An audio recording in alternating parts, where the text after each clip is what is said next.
അല്ല, ഇത്രയും പേര് പറയുമ്പോഴത്തേനും വിശ്വസിക്കാതിരിക്കാൻ പറ്റില്ലല്ലോ. എന്താ വിശ്വസിക്കാൻ ഇരിക്കാൻ പറ്റില്ലെന്ന് പറഞ്ഞു കഴിഞ്ഞാൽ എന്തോ ഒരു കാര്യം ഈ പാട്ടിലൂടെ അല്ലെങ്കിൽ ഞങ്ങളുടെ ഫ്രണ്ട്ഷിപ്പിലൂടെ നടക്കുന്നുണ്ടെന്ന് മനസ്സിലാവുന്നുണ്ട്. ഇന്നലെ ഒത്തിരി മെസ്സേജ് വരാറുണ്ട്. ഇന്നലെ ഒരു ഒരു ലേറ്റസ്റ്റ് മെസ്സേജ് വന്നേക്കുന്ന ഒരു ഒരു ഒരു സിസ്റ്റർ, പുള്ളിക്കാരി പറഞ്ഞിരിക്കുന്നത് ഒരു കുട്ടിയുടെ സ്പീച്ച് ഡിലേ ആണ്. അപ്പം വർത്താനം പറയുന്നില്ല, കുറേ മൂന്നാല് വയസ്സ് കഴിഞ്ഞിട്ടും ഒന്നും മിണ്ടുന്നില്ല. ഞങ്ങളുടെ പാട്ട് പാടാൻ തുടങ്ങിയിട്ട് അതിന്റെ കൂട്ടത്തിൽ പാടാൻ ശ്രമിച്ചിട്ട് സംസാരിക്കുന്ന ആദ്യമായിട്ട്. അതൊക്കെ എന്താ പറയേണ്ടത്, അതൊക്കെ.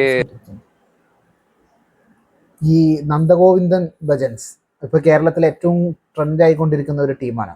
ഇവര് സിനിമ ഭക്തി ഗാനങ്ങൾ, സിനിമാ പാട്ടുകളും എല്ലാം കൂടി ഒരു കൂട്ടായിട്ടിരുന്ന് പാടിയിട്ട് അത് ഭയങ്കര വൈറലായി കുറേ ആളുകൾ അത് ആസ്വദിക്കുന്നൊക്കെ ഉണ്ട്.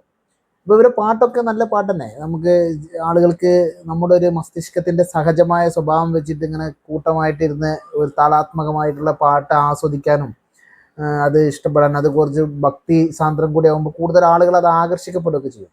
പക്ഷെ അതിൻ്റെ കൂട്ടത്തിൽ ഇപ്പോൾ ഈ പറഞ്ഞത്, ഇവരെ പാട്ട് കേട്ടിട്ട് ഏതോ സംസാരിക്കാൻ കഴിയാത്ത കുട്ടി ആ പാട്ടിൻ്റെ കൂട്ടത്തിൽ പാടിയിട്ട് ആ കുട്ടി സംസാരിച്ചു തുടങ്ങി. അപ്പോൾ ഇത്തരം സംഘങ്ങളൊക്കെ ഈ പാട്ടും ഗാനമേളയും ഭജൻസൊക്കെ ആയിട്ട് നടക്കണമൊക്കെ നല്ല കാര്യങ്ങൾ തന്നെ. അത് ചിലപ്പോൾ അത് ആസ്വദിക്കാൻ ആളുകളുണ്ടെങ്കിൽ അത് അങ്ങനെ നടക്കട്ടെ. പക്ഷെ അതിൻ്റെ കൂട്ടത്തിൽ ഇത്തരം അന്ധവിശ്വാസങ്ങളും കൂടി ഇവരെ പ്രചരിപ്പിക്കണം. ഈ എന്താ പറയുക, പോണ പോക്കിൽ ഒരു തള്ളു കൊടുത്തിട്ട് കൂട്ടത്തിൽ തങ്ങളുടെ അന്ധവിശ്വാസങ്ങളും കൂടി ഇങ്ങനെ ഈ പാട്ട് കേട്ടിട്ടൊക്കെ സംസാരിക്കാൻ കഴിയാന്ന് വെച്ചാൽ ലോകത്തിൽ എത്ര സംസാരിക്കാൻ കഴിയാത്ത ആളുകളുണ്ട്. ഇവരൊക്കെ കൊണ്ടുവന്നിട്ട് സംസാരിപ്പിക്കണ്ടേ?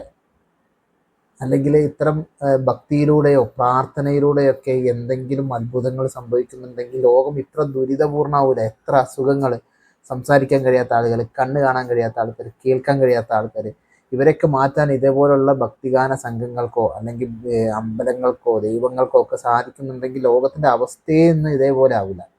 അപ്പോൾ നിങ്ങൾ പാട്ടൊക്കെ പാടിക്കോളി. നന്ദഗോവിന്ദ ഭജൻസിനോട് പറയാനുള്ളതെന്ന് വെച്ചാൽ നിങ്ങൾ പാട്ടൊക്കെ പാടി വൈറലായി നിങ്ങളെ കാര്യങ്ങളൊക്കെ ഇട്ട് മുന്നോട്ട് നടക്കണം. ഇമ്മാതിരി തള്ളുമ്പോൾ നമുക്ക് അതിന് പ്രതികരിക്കാൻ വെക്കാൻ പറ്റില്ല. അപ്പോൾ തള്ളു കുറച്ച് മയത്ത് മാത്രം തല്ല കേട്ടോ. തള്ളണ പാട്ടിനെ പറ്റി നിങ്ങൾക്ക് ചിലപ്പോൾ പാട്ട് പാടുമ്പോൾ ഞങ്ങൾക്ക് ദൈവത്തിൻ്റെ എന്തുണ്ടാവുന്നുണ്ട്, പ്രസാദം ഉണ്ടാവുന്നുണ്ട്, ഞങ്ങൾക്ക് ദൈവത്തിൻ്റെ കാണാൻ സാധിക്കുന്നുണ്ട്, ദൈവികമായ അനുഭവം ഉണ്ടാവുന്നുണ്ട് എന്നൊക്കെ തള്ളിക്കൊള്ളി.